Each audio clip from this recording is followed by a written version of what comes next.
Everyone, আবারও আমার একটা ছোট্ট ব্লগে তোমাদেরকে ওয়েলকাম জানিয়ে শুরু করছি আজকের আমার এই ভিডিও। আজকে আসলে আমাদের নিরামিষ, তো সকাল থেকে কি রান্না করব কি না মাথায় ঘুরছে। হঠাৎ মনে পড়লো ঘরে তো থুর আছে, তো থুর দিয়ে একটা রেসিপি বানানো যাক। তো আমি থুরগুলি একটা একটা করে খুলছি।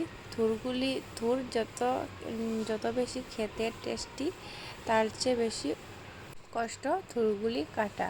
কারণ একটা একটা করে থুরগুলি প্রথমে খুলতে হবে, তারপর খুলে এটার ভিতর থেকে এই যে মাঝের ইয়েটা খুলে বের করতে হবে। একটা একটা করে কত যে সময় লাগে সেটা বোঝানো।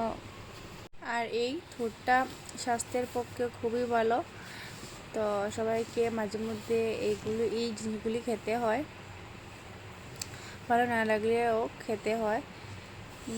আপনারা কে কে খান অবশ্যই জানাবেন। আমরা তো মাঝে মধ্যেই খাই, কারণ আমাদের গাছেরই, আমাদের কিনতে হয় না, কারণ আমাদের মাঝে মধ্যে গাছেই ধরে, তো সেটা আমরা খাই।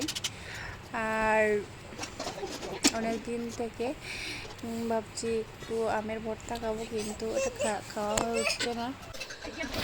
আর এসব টক জিনিস একা খেতেও ভালো লাগে না, কয়েকজন মিলে একটু একটু খেলেও না শান্তি মিলে।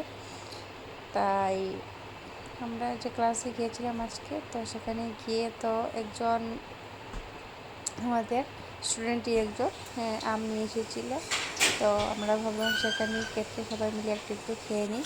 তারপর খেয়ে দিয়ে করে আসলাম, এসে রাতের রান্নাটা বসিয়ে দিল। আজ তো রাতে আজকে তো নিরামিষ, তো কী করবো, তো সোয়াবিন তরকারিটাই রান্না করলাম আজকে, শুধু আর কিছু না। আর তারপর ঘরে এসে দেখি ঘরের খবর সবই এলোমেলো, তাই ভাবলাম সুন্দর করে ঘরটা একটু গুছিয়ে নিই। তারপর তো সবাই খাবে, তারপর তো ঘুমিয়ে পড়বো। তো আজকের ভিডিও এই পর্যন্তই, দেখা হচ্ছে নেক্সট ভিডিওতে।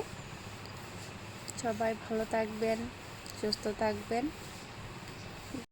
Good night.